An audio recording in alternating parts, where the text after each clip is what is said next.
ब्रेकनंतर आपल्या सगळ्यांचं पुन्हा एकदा स्वागत. देव देतो कर्म नेतो असं म्हणतात, पण इथे मात्र देवाच्या मुद्द्यावर एकत्र आलेले शिवसेना भाजप, पर्यायानं हिंदुत्वाच्या मुद्द्यावर एकत्र आलेले शिवसेना भाजप आता दैवामुळे मात्र वेगळे होत आहेत असं दिसतंय निलेश. पण याच्या मागचं हे होण्यामागे खरंच काही आतला असंतोष होता जो प्रकट झालेला आहे का 2014च्या निवडणुकीप्रमाणे हे एक स्ट्रॅटेजी आहे? नाही, आता ज्या स्वरूपामध्ये युती तोडण्याचा निर्णय झाला हा निवडणूक पूर्व युती तुटल्याचं स्पष्ट चित्र निर्माण करण्याचा हा भाग झाला. येत्या काळामध्ये जर 100 पेक्षा जास्त जागा किंवा त्याही खाली 90 ते 100 मध्ये सेना पाहायला मिळाली तर भाजपशिवाय इतर कोणताही पर्याय नसेल ज्यांचा पाठिंबा सेनेला घेता येईल. पण महाराष्ट्र पातळीवर मुख्यमंत्री पद आणि अतिरिक्त जागा मिळाल्यानंतर ज्या स्वरूपाची वागणूक भाजपनं सेनेला दिली आहे ती वागणूक भाजपला देण्याची संधी शिवसेनेला त्या परिस्थितीमध्ये निर्माण होईल. मात्र जे कल्याण डोंबिवलीत झालं तेच मुंबईत होणार नाही असं नाही. येत्या काळामध्ये सेना हा आमचा नॅचरल आला आहे म्हणून भाजप आहे आणि त्यामुळे साहजिक आहे आम्ही भाजपला बरोबर घेतो अशा स्वरूपाची पुन्हा वक्तव्य जी आहे ते करताना आपल्याला पाहायला मिळेल. काल उद्धव ठाकरे ज्या सरकारला नालायक म्हणाले त्याच सरकारचे नेते जे आहेत ते पुन्हा एकदा एकमेकाला ज्यूस आणि मिठाई खाऊ घालताय अशा स्वरूपाचं चित्र पाहायला मिळेल. आणि इतकंच नाही तर ज्या मुख्यमंत्र्यांनी आपण वाघाच्या जबड्यात हात घालून त्याचे दात काढू अशा स्वरूपाची भाषा केली होती ते पुन्हा एकदा उद्धव ठाकरेंच्या शेजारी बसलेले पाहायला मिळू शकतात. त्यामुळे हे तात्पुरत्या स्वरूपात तयार झालेलं राजकीय चित्र आहे. याचे परिणाम अत्यंत एकट्या पद्धतीनं शिवसेना ही राजकारणात जाईल असे कुठेही पाहायला मिळतील असं वाटत नाही. रावतेजी, तुम्हाला आता इतकी वर्ष शिवसेनेत आहात पण हा जो सगळा खेळ असतो तुम्हाला व्यक्तिगतरित्या कंटाळा नाही का येत? हे दरवेळी म्हणायचं अफजल खान आणि औरंगजेब कसे चालून आले आणि आपण कसे शिवाजी आहोत आणि नंतर मात्र अफजल खान आणि मराठ्यांची युती होते, हा काय प्रकार आहे?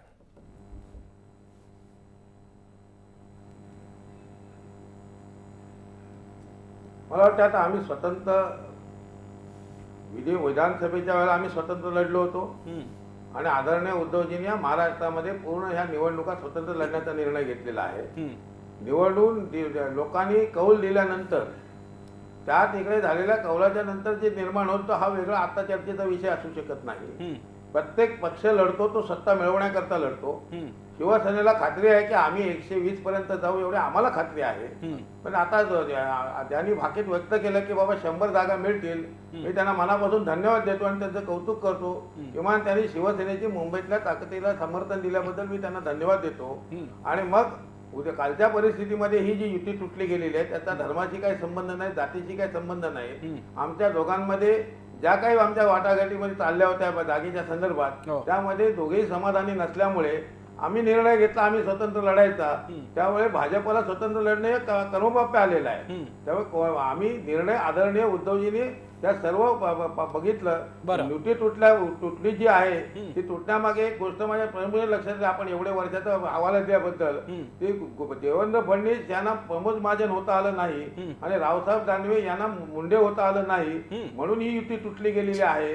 त्यावेळेला कधी मागे जायचं, किती मागे जायचं, किती 2 पावलं पुढे जायचं आणि राजकीय परिपक्वता कशी दाखवायची ही ज्या 2 नेत्यांनी दाखवली होती ती दुर्दैवाने या वेळेला प्रमोद महाजन आणि मुंडेंची जागा भरून काढणारी नेतृत्व नसल्यामुळे एकमेकाला समजून घेण्यामध्ये जो राज झाला आणि मग आम्हीच आता आमच्या मागे जनाधिकार आणि आता तुम्ही खाली बसा आणि मागे बसा हे जर सांगण्याचा प्रयोग झाला शेवटी मुंबई आणि मुंबईमध्ये शिवसेना हे जे रक्ताचं नातं आहे हे जे भावनिक नातं आहे घराघरातलं नातं आहे सामाजिक नातं आहे त्या नात्याच्या आधारावर जेव्हा शिवसेना पुढे जाते त्यावेळेला ह्या सगळ्या गोष्टीचा विचार करून जर आम्ही समन्वयाला आलो तर युती झाली असते. आता ठीक आहे आम्ही स्वतंत्र लढू ते स्वतंत्र लढतील त्यांनीच आज परिवर्तन होईल असं हमी दिलेली आहे. तेव्हा सत्ता कोणाची या मुंबई शहराला येईल ते लोक ठरवणार आहेत. परंतु भावना स्पष्ट आहे की आता आम्ही स्वतंत्र लढणार आहोत. अमुक काय झालं तमुक काय झालं याच्यापेक्षाही आता सगळ्यांच्या प्रतिक्रिया काढत बसलो तर ही काय जागा नाही. प्रत्येक जण अशा पद्धतीने राजकारणामध्ये ज्या वेळेला जे बोलतो ते नक्की तिथे गेल्यावर काय करतो ते बघितलं. ठीक आहे, मी रावतेजी तुमचा नेमका मुद्दा तुम्ही जो मांडलेला आहे अगदी स्पेसिफिक मांडला आणि खूप चांगली आठवण करून दिली. मी विश्वास पाटकांकडे जातो. पाटीलजी, जे राजकीय शहाणपण आणि मागे येण्याची धूर्त राजनीती चांगल्या अर्थानं ही प्रमोद महाजन गोपीनाथ मुंडे दाखवायचे तशी माणसं आता राहिली नाहीत आणि म्हणून ही युती तुटली. त्यामुळे तुम्ही दोषी ठरता युती तोडल्याचे. आमची बाजू फार क्लिअर होती आम्हाला ही युती पुढे न्यायची होती आणि त्या दृष्टीने चर्चा सुरू होती 114 जागा मागून कशी काय युती पुढे जाणार? तो इन्सर्ट मानला त्यांनी, आणि अपमान 60 मानला. मग 60 काय आहे? 60 इन्सर्ट नाही आहे. तरी आम्ही याला इन्सर्ट आणि हे असं न बघता एक व्यापक 35 जागा जिंकणाऱ्या पक्षाला किती मिळाल्या पाहिजे तुमच्यामध्ये? म्हणजे आता ते तुम्हाला कळूनच जाईल ते. म्हणजे धुरेजींनी त्यांना 100 देऊ केलाय, पण 100 जागा कोणाला मिळतील आणि नंबर 1चा पक्ष कोणचा राहील ह्या तर पुढच्या महिन्यात तुम्हाला कळूनच जाईल. मग मुद्दा असा आहे की एकदम बरोबर आहे की प्रमोदजी असताना किंवा गोपीनाथजी असताना एका वेगळ्या पातळीवरती चर्चा होत होती आणि तेव्हा मुख्यतः आदरणीय बाळासाहेब ठाकरे होते आणि म्हणून कालच्या भाषणावरनं जरी एक प्रकारचा म्हणतात ना की आवेश होता, शब्दांची एक चांगली निवड होती, सगळं चांगलं होतं. मात्र तुम्ही जर पूर्णपणे शांततेने जर भाषण ऐकलं तर त्याच्यामध्ये एक फ्रस्ट्रेशन होतं. युती न झाल्यामुळे पुढे आता आम्हाला परत हार पत्करायला लागेल का अशा टाईपची ती भाषा होती. बाळासाहेबांनी कधीच कोणाला भीक मागा असं म्हटलं नाही, त्यामुळे आम्ही आता याच्यापुढे भीक मागणार नाही अशा प्रकारचे शब्द करणं किंवा स्वतःलाच नालायक म्हणून घेणं हे सगळे विरोधाभास आणि फ्रस्ट्रेशनच्या गोष्टी होत्या. आता एनिवेज युती होणार नाही हे सिद्ध झालेलं आहे. भारतीय जनता पक्ष तसाही एकट्या लढायला तसा समर्थ होता आणि आता आम्ही अधिक जोमाने पुढे जाऊ. बरं. आणि 100च्या वर आणि पहिल्या क्रमांकाचा पक्ष कोण हे आता पुढच्या महिन्यात आपल्याला कळेलच. देसाईजी, नाही, मला असं वाटतं की जुन्या काळच्या आठवणी हे करून तोच रिपीट शो आता व्हावा अशी अपेक्षा धरणं, म्हणजे महाजन आणि मुंडेंची आठवणी काढणं हे ठीक आहे, त्यांच्याबद्दल सगळा आदर वगैरे आपण व्यक्त करून असं म्हणू. काळ बदललेला आहे, भारतीय जनता पक्षाची ताकद वाढलेली आहे, त्यांचा आत्मविश्वास वाढलेला आहे. दुसरीकडे उद्धवजींनी स्वबळावरती विधानसभेमध्ये लक्षणीय यश मिळवलं, जे बाळासाहेबांच्या काळात सुद्धा तेवढ्या प्रमाणात अनेक दिवस यश मिळालेलं नव्हतं. ते उद्धवजींनी करामत करून दाखवली. तेव्हा दोघांचाही आत्मविश्वास वाढलेला आहे. त्यामुळे जर भारतीय जनता पक्षाला वाटलं की आम्हाला 115 जागा हव्यात, माझ्या मते 115 जागा मागतानाच त्यांनी हे स्पष्ट केलं. मी तुमच्या चॅनलवर सांगितलं होतं युती होणार नाही. ते यासाठी त्यांनी जेवढ्या जागा मागितल्या आहेत त्याचाच अर्थ त्यांना युती करायचीच नव्हती भाजपला. शिवसेनेची त्यातल्या त्यात इच्छा असू शकते याबाबत, पण हळूहळू असं दिसलं की याच्यामध्ये हे तंगवण्याचं कारण काय होतं इतके दिवस. मुळात जर भाजपचं नक्की होतं तर भाजपने अनाऊन्स करायचं. गेल्या वेळी एकनाथ खडसेंनी अनाऊन्स केलेलं होतं अगोदरच. आणि उद्धवजी काय म्हणाले की यावेळी आम्ही गाफील राहिलेलो नाही. माझ्या मते ठीक आहे, गाफील राहिलं नाही तर चांगली गोष्ट आहे, पण उद्धवजींनी जर अगोदर काही दिवस जर अनाऊन्स केलं असतं की आम्हालाच नकोय म्हणून, गाफील नव्हतं तर तुम्ही अगोदर जाहीर करायला पाहिजे होतं, पण का नाही केलं? कदाचित बंडखोरीचं हे असणार त्याच्यामध्ये. आणि त्यांच्या भाषणामध्ये काही तुम्ही जर सूचकपणे त्यांनी सांगितलं दाखवलेलं बिटवीन द लाईन्स की बंडखोरीची शक्यता होती. आणि असंही त्यांनी सांगितलंय, बघा मी ही जी लाईन घेतोय कडवी त्या म्हणजे निखाऱ्यावरनं चालायचं ते तुम्हाला मान्य आहे ना, नाही तर मग मी बाजूला होतो, तुम्ही बघा काय ते. असं त्यांनी बाळासाहेब सुद्धा म्हणायचे. बाळासाहेबांनी 2-3 राजीनामा दिला होता, म्हणजे देऊ केला होता. मातोश्रीवर सगळे शिवसैनिक आले आणि त्यांनी सांगितलं अजिबात चालणार नाही असं. अशा प्रकारच्या थोडंसं त्या दिशेने उद्धवजी जात होते. हे लक्षात घेतलं पाहिजे की शिवसेनेला सुद्धा वाटत असेल कॉन्फिडन्स. माझ्या मते हे चांगलं झालेलं आहे, दोघांना आपली ताकद दिसेल. पण काळाचे संदर्भ बदललेत केंद्रामध्ये आणि राज्यामध्ये. शिवसेनेचं आर्ग्युमेंट काय आहे, म्हणजे भाजपचं आर्ग्युमेंट असं होतं की 115 जागा आम्हाला. सेनेचं म्हणणं काय आहे की तुम्ही जे मागताय त्याच्यातले 40 ठिकाणी, ज्या ठिकाणी तुम्ही म्हणताय की आमची ताकद 40 ठिकाणी आमचे नगरसेवक आहेत, तर आमचे नगरसेवक त्यांचे कार्यकर्ते असे वाऱ्यावर कसे सोडून देता येईल, हे सुद्धा खरं आहे ना याच्यामध्ये. त्यामुळे दोन्ही पक्षांना वाढण्यासाठी म्हणून हे युती न होणं हे अतिशय चांगलं आहे. आणि तरी सुद्धा जर दोघं एकत्र आले, माझ्या मते काय की कल्याण डोंबिवली आणि याच्यामध्ये फरक असा आहे, कल्याण डोंबिवली फक्त एका पालिकेपुरतं होतं. आता सगळीकडे आम्हाला युती नको असं उद्धवजींनी साफ सांगितलंय. एक लक्षात घेतल्यापैकी सरकारमधनं बाहेर पडले नाहीयेत ते खरं आहे, कारण उद्या मुंबई महापालिकेत धरा स्वबळावरती शिवसेना आली तरी सुद्धा नगर विकास खातं आज भाजपकडे आहे, सरकारकडनं सगळी कामं होणार आहेत. त्यामुळे त्यांना पूर्णपणे बाहेर जाता येणार. ते केव्हा बाहेर जातील? 2019ची निवडणुकीच्या अगोदर 6-7 महिने ते बाहेर जातील. आणि मग म्हणजे माझ्या मते शिवसेना आणि भाजप याचा रस्ता पूर्णपणे आता वेगळा आहे, तो पुन्हा मिळणार नाही. या दिशा स्पष्ट आहेत. मला एकच मुद्दा यांचा सांगायचा की 114 जे आम्ही हा आकडा आणला हा काही निराधार आकडा नाही आहे. कारण विधानसभेमध्ये प्रथमतः आम्ही वेगवेगळे लढलो आणि वेगवेगळे लढल्यानंतर 14 आणि 15 अशा प्रकारच्या म्हणजे 15 जागा आम्हाला मिळाल्या, 14 त्यांना मिळाल्या. त्यामुळे 115 आम्ही आणि 114 त्यांनी असं मागितलं असतं तरी ते संयुक्तिक होतं.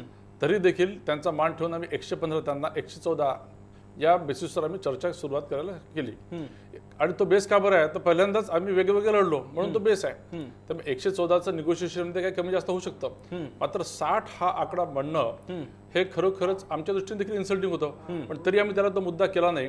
आमच्या दृष्टीने आकड्यांपेक्षा हे याच्या पुढचं सरकार हे पारदर्शक आणि चांगलं आणि मुंबईच्या लोकांच्या हितासाठी कसं काम करेल या दृष्टीनेच आमची चर्चा होती. मी रावतेंना विचारतो, रावतेजी भाजपचा एकूणच अजेंडा असणार आहे या निवडणुकीचा तो म्हणजे पारदर्शक कारभार आणि मुंबईचा विकास परिवर्तनाद्वारे. आता पारदर्शक कारभाराच्या या मुद्द्याला तुम्ही कशा प्रकारे तोंड देणार?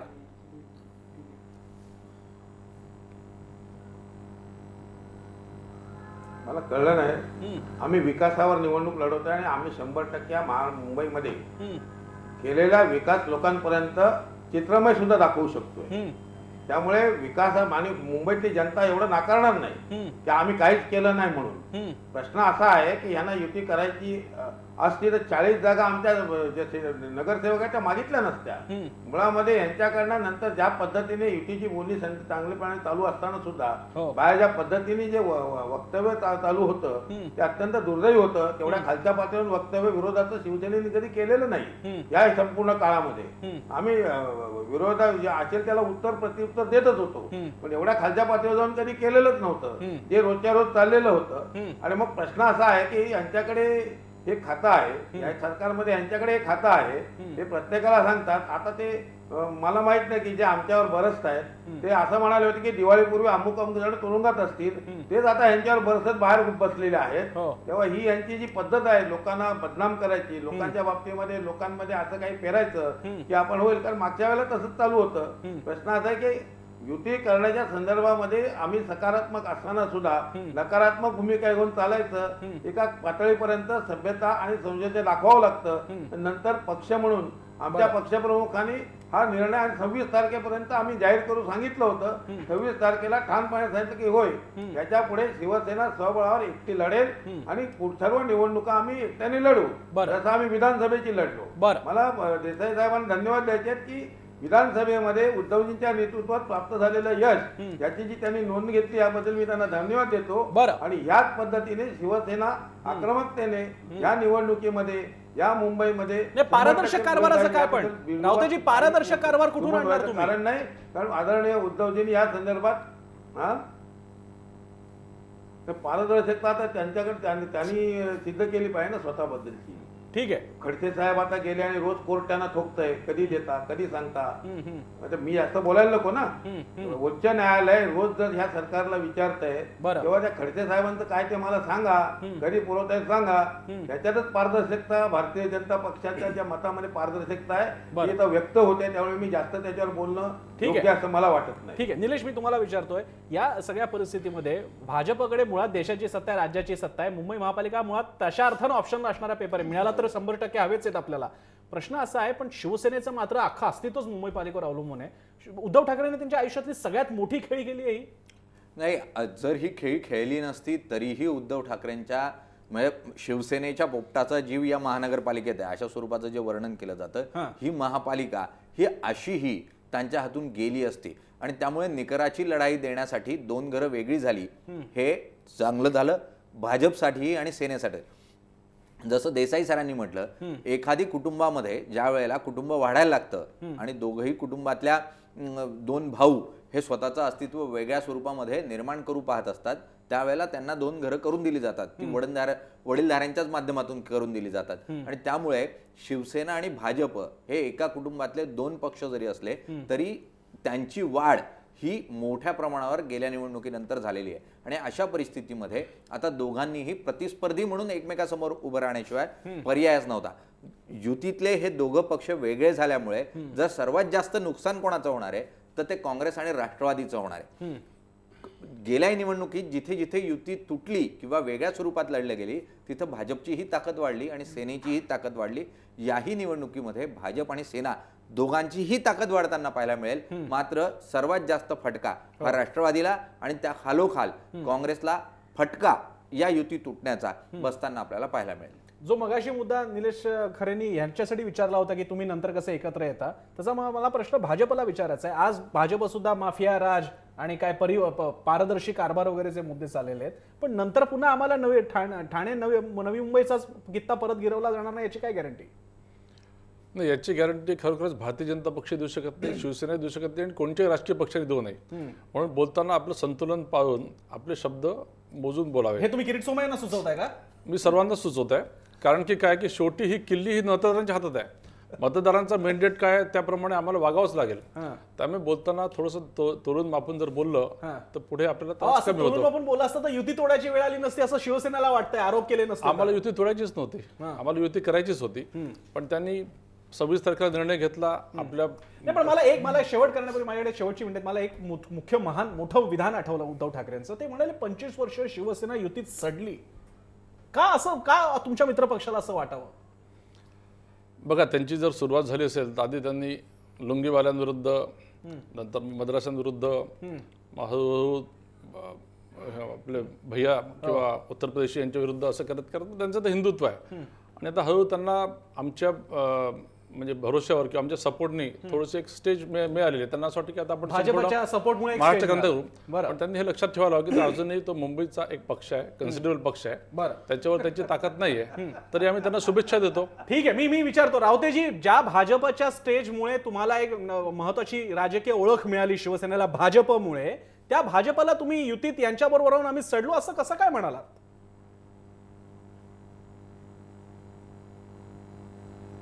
काय करणार आता, हास्यास्पदच आहे ना. हास्यास्पद बोलल्यानंतर मी काय उत्तर देणार? प्रश्न असा आहे की गेल्या 25 वर्षाच्या युतीमध्ये आम्ही फक्त एकत्र आलो आणि एकदाच सत्ता मिळाली की, एकदाच सत्ता मिळाली ना. 25 वर्ष आम्ही अनिर्विचिता अगदी एकत्र राहिलो आणि राज्य मिळालं असं नाही. हिंदुत्वावर हल्लेच होत राहिले होते. मला याने आता ह्यानी म्हणतात की आमचं हिंदुत्व वगैरे वगैरे प्रश्न आहे. आता ह्याने हिंदुत्वा संदर्भामध्ये बोर्ड लावलेले आहेत आपल्या मुंबई शहरामध्ये. हिंदुत्व ही आमची बांधिलकी आहे, नाही केवळ तोंडपाटीलकी. आता मगाशी जो उल्लेख झाला राम मंदिर पतनाचा, त्यावेळेला तोंडपाटीलकी कोणी केली? राम मंदिर वही बनाएंगे तोंडपाटीलकी केली आणि मंदिर पाडल्यानंतर पाय लावून पळाले. तेव्हा शिवसेना प्रमुख ठाम या देशामध्ये अभिमान वाटतो, पळपुटेपणा नाही केला. आमचं हे हिंदुत्व आमच्या बांधिलकीच आहे, ते तोंडपाटीलकीच नाही. दुसरा फलक लावलाय, ऐका ना, दुसरा फलक लावलाय की हिंदुत्व आमची जीवनशैली आहे, नैवळ गुंडागिरी. अहो, आमच्या तुकाराम ऐसाने पुत्रबाबा ऐसा गुंडा, ज्याच्या तिन्ही गुंडा 92 साली झालेल्या दंगलीत ज्या वेळेला रस्त्यावर हिंदूंना फिरायची मुश्किल होती, कपडे उतरवून बघून मारले जात होते, त्यावेळेला शिवसेनेच्या आदेशाने या मैदानामध्ये शिवसैनिक उतरला म्हणून मुंबईमध्ये सगळी टिकायची परिस्थिती आली. त्यावेळेला राधाबाईचा शिखांचं ज्यावेळेला शिरकाण दिल्लीमध्ये झालं त्यावेळेला केवळ मुंबईमध्ये शिखांना हात लावायची कोणाची हिंमत झाली नाही. तर शिवसेनेवरती अशा प्रकारचे आम्ही गुंड आहोत याचा आम्हाला अभिमान वाटतो.